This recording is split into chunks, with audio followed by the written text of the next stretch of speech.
I prefer meta ads to Google ads for the simple fact that you can create demand. Now, I actually have this theory as well, actually, that if you prefer meta ads or you prefer Google ads, it's actually an interesting insight into your personality. Typically speaking, in my experience, the people that like meta ads, like myself, they're a little bit more attention seeking and vibesy. Whereas like Google search ads, they're kind of nerdier and they're far more analytical. Because Google is a far more analytical, I suppose, platform, because it's like certain keywords, it's very precise, negative keywords. Whereas Meta is like, you just make a good ad that feels good and show to the right people, and then just get like 1% of people to click it, rather than 10 or 15% of people to click it.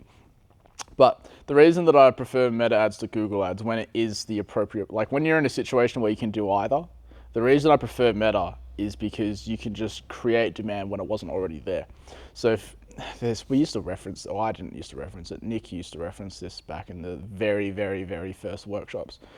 You have the ADA model, right, which is like awareness, interest, desire, action, I think. Hopefully I'm getting that right. I actually failed Marketing 100 at university, and I'm sure it was in there somewhere. But Google only captures the hottest part of the markets that are like, they're taking action now, or they have desire now, right at the bottom, because they've already gone on Google and looked for you. Whereas it doesn't address the A and the I, the awareness, people that like maybe know they have the problem, or maybe you can make them aware of the problem that you have, make them aware of the fact that they have the problem. And clever advertising can do that. You can create demand when there wasn't already demand there, and you can do that through Meta ads and Google ads to educate and enlighten people the fact that they have this problem, or there is this new cool solution out there that they otherwise wouldn't have known about.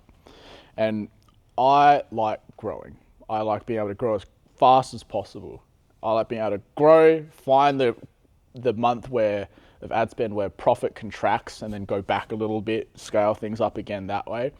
And Meta lets you do that. Google, you're always going to be limited by just simply how many people are aware that they have the problem right now. And to be completely clear, we actually run Google ads as well. It's just we only run, I think, $40 or $50 a day. And it's just a brand protect campaign. Now, Kira sent me a message on Slack the other day. She was like, hey, here's the stats. We were getting, on Meta, our cost per schedule is like $750, $800. But on Google, it's $30. But I can't scale that campaign. We're at like 60 or 70% search impression share right now. So I can't spend $1,000 down that campaign because there's just not $1,000 a day of people searching Brandon Willington where you are with you. And so again, like Google does really, really well for us, but it's always going to be capped out there.